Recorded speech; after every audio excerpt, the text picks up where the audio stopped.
नवरात्र पर जब हम देवी का पूजन करते हैं तो बहुत सारे ऐसे तथ्य हैं जिन्हें हम अपनाते हैं, लेकिन वे हमें पता ही नहीं है कि क्यों अपनाए जाते हैं, उसका क्या कारण होता है और उसका शास्त्रीय विधान क्या है। ये सब जानने के लिए वीडियो देखिए।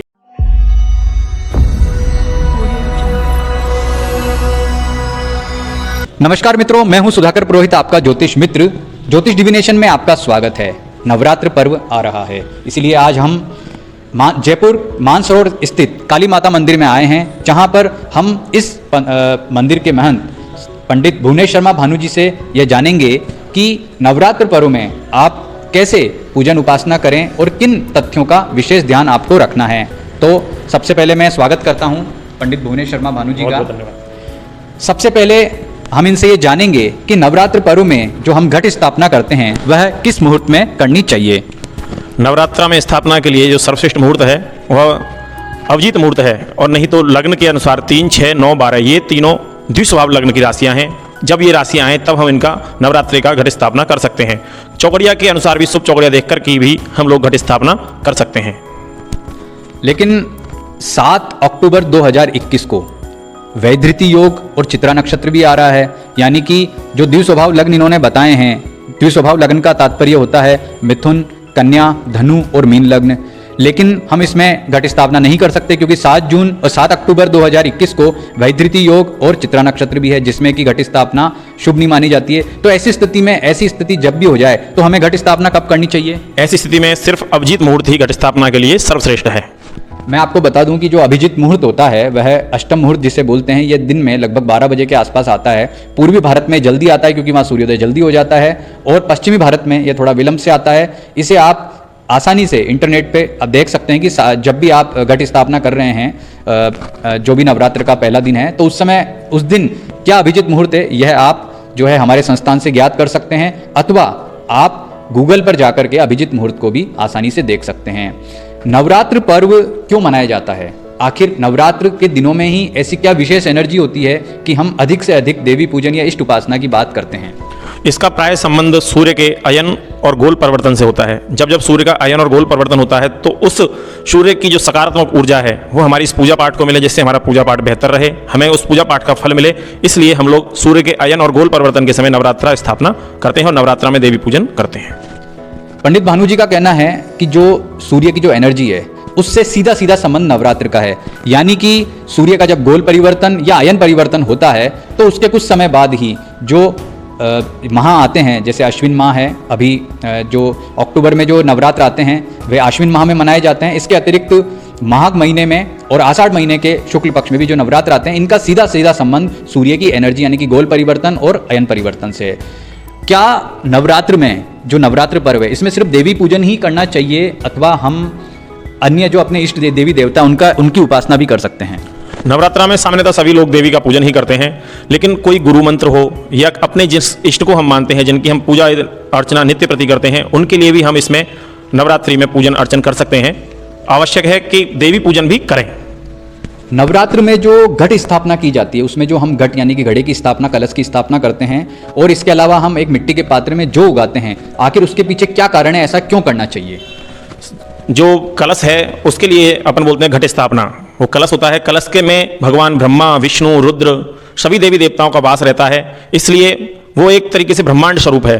तो कलश स्थापना जब भी करें तो सभी देवी देवताओं का ध्यान करते हुए उनसे प्रार्थना करें कि वे सभी हमारे इस जल में आकर के हमारे इस कलश में आकर के सभी विराजमान हों, जिससे हम सभी का पूजन कर सकें।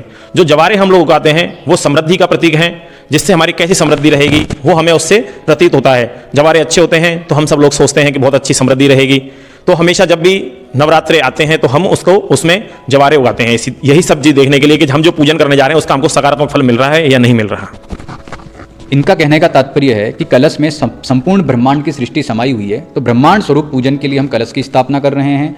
और जो हम ज्वार यानी कि जो हम उगाते हैं वह सृजन और सृष्टि के उत्पन्न होने का प्रतीक है, यानी कि जब भी सृष्टि उत्पन्न हुई तो मानव कल्याण के लिए जो यह ज्वार उगाए गए उसका प्रयोजन क्या था कि इन्हीं के भोजन के स्वरूप में जो शक्ति मिले उससे मनुष्य अपना विकास करे। तो सृजन की शक्ति के स्वरूप में ये जब हम देवी का पूजन करते हैं तो साथ में इनका पूजन भी किया जाता है। लेकिन प्रश्न ये उठता है कि नवरात्र में जब हम ये ज्वार ये जो उगाते हैं, ये जब पौधे बड़े बड़े हो जाते हैं, जब नवमी के दिन हम दशमी के दिन नवरात्र का उत्थापन कर लेते हैं, तो फिर इन पौधों का हमें क्या करना चाहिए?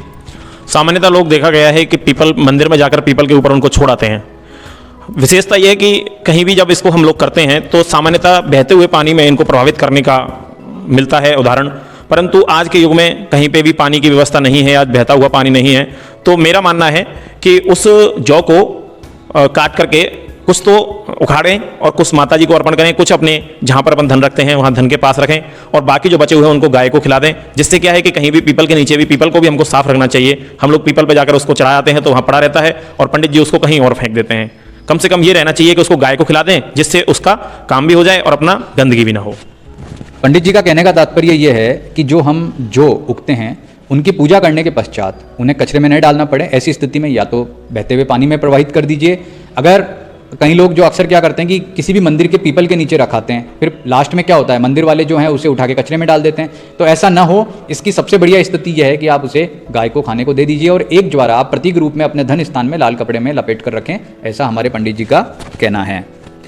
अनाज हम जब उगाते हैं तो उसमें कई बार सफ़ेद ज्वारा, जिसे हम कई लोग तो कहते हैं कि ये बहुत अच्छा होता है, कई लोग कहते हैं कि नहीं, ये आने वाली जो है किसी मुसीबत का प्रतीक है, तो ये शुभ होता है अशुभ, और ऐसी स्थिति में हमें क्या करना चाहिए? जब सफ़ेद जवारा निकलता है तो वो हमारे लिए एक संकेत है माता का कि हमको उन दिनों में माता की स्तुति अधिक से अधिक करनी चाहिए। जिसके लिए हम जब सफ़ेद जवारा निकल आए तो किसी भी दिन जब सफ़ेद जवारा आपको बड़ा होकर दिखने लगे तो कभी भी उसको चांदी के सलाका से या चांदी के सिक्के से निकाल करके अपने पास रखें और माता जी के लिए हवन कराएं। पंडित जी से बुला करके हवन कराएं, माता जी का अर्चन करें, जिससे क्या है जो भी हमको सुख समृद्धि मिलने वाली है वह निर्बाध रूप से हमको प्राप्त हो। तो ये क्या हवन जो है हम नवरात्र के बाद जो भी शुभ मुहूर्त है उसमें कब करवाएं? मतलब कितने दिन में ही करवा लेना चाहिए हमें? अगर संभव हो सके तो नवरात्रि में करा लें, नहीं नवरात्रि के बाद में कभी भी पूर्ण माता का हवन करा सकते हैं। नवरात्र के दौरान क्या हम हिंदी में दुर्गा सप्तशती का पाठ कर सकते हैं? क्या हमें उसका बहुत अनुकूल परिणाम प्राप्त होता है? जी नहीं, क्योंकि देव भाषा संस्कृत है तो संस्कृत में ही दुर्गा सप्तशती का जो पाठ है वह करना चाहिए। कोई भी अगर कोई व्यक्ति अगर कोई अपने यहाँ पे कराना चाहता है तो पंडित जी के द्वारा संस्कृत में दुर्गा सप्तशती का या निस्तोत्र का पाठ करावें। अगर खुद करने की इच्छा रखते हैं तो नवाण मंत्र का जप करें और दुर्गा चालीसा इत्यादि ऐसी पुस्तक हैं, काली चालीसा, उनका आप स्वयं पाठ करें, जिससे आपको आपके अनुकूल फल प्राप्त हो सकते हैं। पंडित जी का कहना है कि जो हम हिंदी की कई लोग दुर्गा सप्तशती का पाठ नवरात्रि में करते हैं, बेशक आप करिए, उसका लाभ होगा, लेकिन देव भाषा चूंकि संस्कृत है तो अगर किसी सकाम काम के लिए आप दुर्गा सप्तशती का पाठ करना चाहते हैं तो वह संस्कृत में ही करवाएं। अगर आप स्वयं संस्कृत कर सकते हैं तो पहले सीखें कि कैसे किया जाता है, उसके बाद करें, अन्यथा संस्कृत में ही करवाएं। अगर आप कोई सकाम काम के लिए पूजा करना चाहते हैं तो नवाण मंत्र का जप आप कर सकते हैं और दुर्गा चालीसा का पाठ कर सकते हैं, उसका आपको अच्छा लाभ मिलेगा।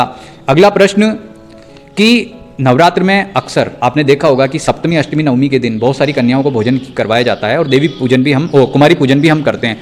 क्या नवरात्र में कुमारी पूजन अवश्य करवाना चाहिए? अवश्य, नवरात्रि में कुमारी पूजन की बहुत महत्वता है। आप 9 कन्या बुलाएं, उनको जिमाएं, बटुक बुलाएं, उसको भोजन कराएं, उनका पूजन करें, परंतु एक कुमारी पूजन अपनी कुल परंपरा के अनुसार, अपनी क्षेत्रीय परंपरा के अनुसार सप्तमी, अष्टमी या नवमी किसी भी दिन एक कुमारी का पूजन उस प्रकार से करें जिस प्रकार हम माता जी का पूजन करते हैं। उनके दाहिने पैर को बढ़िया जल से धुलें, उसका तिलक करें, वस्त्र इत्यादि उनको भेंट करें, उनको प्रसाद चढ़ाएं, दक्षिणा दें। जिस प्रकार हम माता जी का पूजन करते हैं उसी प्रकार में कुमारी का पूजन करना चाहिए। पंडित जी का कहना है कि आप केवल 9 कन्याओं को बुला करके 2 पूड़ी सब्जी खिला दी, एक बटूक बच्चे को बुला के भोजन करा दिया, इतना ही पर्याप्त नहीं है। एक 9 साल से छोटी बच्ची के दाएं पैर के अंगूठे का पूजन आपको जैसे देवी का पूजन करते हैं वैसे ही करना है और उन्हें विभिन्न प्रकार के उपहार भी देने, भोजन भी कराना, बाकी आप जो करते हैं वह कर सकते हैं। अगला प्रश्न कि नवरात्र के दौरान हम विभिन्न प्रकार के सकाम काम के लिए अनुष्ठान करते हैं, जैसे हमारी कई इच्छाएं होती है, बच्चे का विवाह नहीं हो रहा है, नौकरी नहीं लग पा रही है, संपत्ति नहीं हो पा रही है, तो इस प्रकार के अनुष्ठान हमें किस प्रकार कराने चाहिए? आप कहीं भी अपने घर पे, मंदिर में या कोई तीर्थ स्थान में या कहीं नदी के तट पर जाकर के किसी भी ब्राह्मण के द्वारा, अच्छे विद्वान ब्राह्मण के द्वारा आप सकाम अनुष्ठान करा सकते हैं, जिसमें दुर्गा सप्तशती के पाठ लोग प्राय कराते हैं। उससे संबंधित आपको जिस प्रकार की कोई भी समस्या हो, उस समस्या से संबंधित आप किसी भी प्रकार का अनुष्ठान, सकाम अनुष्ठान आप एक ब्राह्मण के द्वारा नवरात्रों में करा सकते हैं। इसमें एक ब्राह्मण या अधिक ब्राह्मण, जो भी आपके अनुष्ठान है उसके निश्चित अनुसार संख्या निर्धारित करके अनुष्ठान हो, लेकिन ये ध्यान रहे कि जो भी सकाम कार्य के लिए आप पूजा करवा रहे हैं, अनुष्ठान करवा रहे हैं, वह पंडित जी से ही करवाएं, क्योंकि स्वयं अगर ये कार्य करते हैं तो थोड़ा कई मामलों में कठिनता होती है और ये पूरा नहीं हो पाता है। अगला प्रश्न, नवरात्र में हमें देवी के पूजन में क्या प्रसाद चढ़ाना चाहिए? यह बहुत ही महत्वपूर्ण जानकारी है। अपनी क्षेत्रीय परंपरा के अनुसार कई जगह अलग अलग तरह का भोग लगाने का माता का देखने को मिलता है, परंतु जैसे शैलपुत्री हैं, ब्रह्मचारिणी, चंद्रघंटा, सभी के अलग अलग प्रकार के भोजन हैं, सभी को अलग अलग तरह का प्रसाद लगता है। तो आप उसका विशेष ध्यान रखें, वह आपको जानकारी हमारे पेज पे भी मिल जाएगी आने वाले समय पे। तो उसका जब जिस प्रकार से लगता है विशेषता ध्यान रखें कि अगर सारी चीज वस्तुओं का आपके पास उपलब्धता नहीं है तो चना, हलवा और पूड़ी का भोग लगाएं। फलों में माता रानी को अनार बहुत पसंद है, तो अनार के रूप में फल का भोग लगाएं।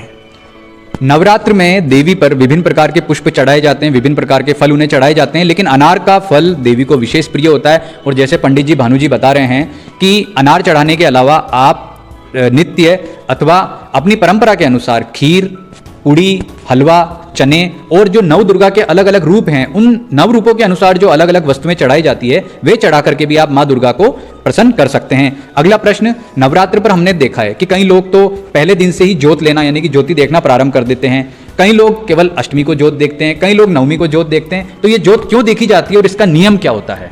देखिए, ज्योत देखने से तात्पर्य है कि एक वो सूक्ष्म रूप में हम लोग हवन करते हैं माता जी का। तो कई जगह परंपरा है कि एक पहले दिन से लेकर के नवमी तक सभी लोग नित्य प्रति ज्योत देखते हैं। कई जगह परंपरा है कि पहले दिन देखते हैं और आखिरी दिन देखते हैं, लेकिन ज्योत देखनी ही चाहिए। और जो भी भोग लगाएं माता जी को उसमें अर्पण करें। ज्योत के माता जी को भोग लगाने के साथ में ज्योत को भी भोग अर्पण करें और भोग लगाते समय स्वाहा का उच्चारण करें, जिससे वह भोग माता जी को प्राप्त हो, माता जी की पुष्टि हो। उसके लिए हमको ज्योत देखना आवश्यक है। कहने का तात्पर्य कि आप ज्योत अपनी परंपरा के अनुसार देख सकते हैं और ज्योत में ही आप जो भी देवी को चढ़ा रहे हैं वह भी हवन में जैसे हम स्वाहा बोल के चढ़ाते हैं वैसे ही एंग्रिंग क्लिंग चामुंडाई विच्चई स्वाहा बोल करके आप वह सामग्री ज्योत में चढ़ाइए, तो ये मानेंगे कि वह देवी तक पहुंच गई।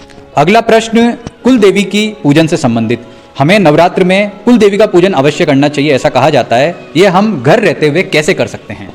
नवरात्रि में अपनी कुलदेवी पूजन का विशेष महत्व है। अपनी कुलदेवी के पूजन के लिए या तो आपकी कुलदेवी का कोई भी चित्रपट है उसको आप घर में स्थापना कर करके अपनी कुलदेवी का पूजन कर सकते हैं, या वहां से कोई भी प्रमाणिक वस्तु, जैसे कई जगह पर हमने प्राय देखा है कि एक पत्थर का चौकोर टुकड़ा लेकर के आते हैं और घर में उसकी स्थापना करके पूजन कक्ष में स्थापना करके उसकी कुलदेवी के रूप में हम लोग पूजा करते हैं। तो इसी प्रकार कोई भी वहां का प्रमाणिक चिन्ह हो उसको आप घर में ला करके अपनी कुलदेवी का पूजन कर सकते हैं। पंडित जी का कहना है कि कुल देवी के पूजन के रूप में आप अगर अपने कुल देवी के मंदिर नहीं जा सकते हैं तो ऐसी स्थिति में घर पे ही जो देवी का पूजन करें उसमें अपने कुल देवी के चित्र का स्थापना करके पूजन कर सकते हैं, अथवा किसी चौकोर पत्थर को प्रतीक रूप में रख के उस पर सिंदूर लगाकर उसका पूजन आप करेंगे तो वह कुल देवी का पूजन होना चाहिए, लेकिन वह प्रतीक रूप होना चाहिए आपकी कुल देवी का, यानी कि कुल देवी के यहाँ से मंदिर के यहाँ से उसे लाना चाहिए। तो ये सभी तथ्य को अपनाकर अगर आप नवरात्र में देवी का पूजन करेंगे तो आपको विशेष आशीर्वाद प्राप्त होगा। और इनसे संबंधित और भी तथ्य आपको ज्योतिष डिविनेशन के फेसबुक पेज और इंस्टाग्राम पेज पर समय समय पर मिलते रहेंगे। और आपको जानकारी, ऐसी ही जानकारी प्राप्त करने के लिए हमारे चैनल ज्योतिष डिविनेशन को अवश्य सब्सक्राइब कीजिए। आप सभी को नवरात्र पर्व की हमारी ओर से बहुत बहुत हार्दिक शुभकामनाएं। नमस्ते।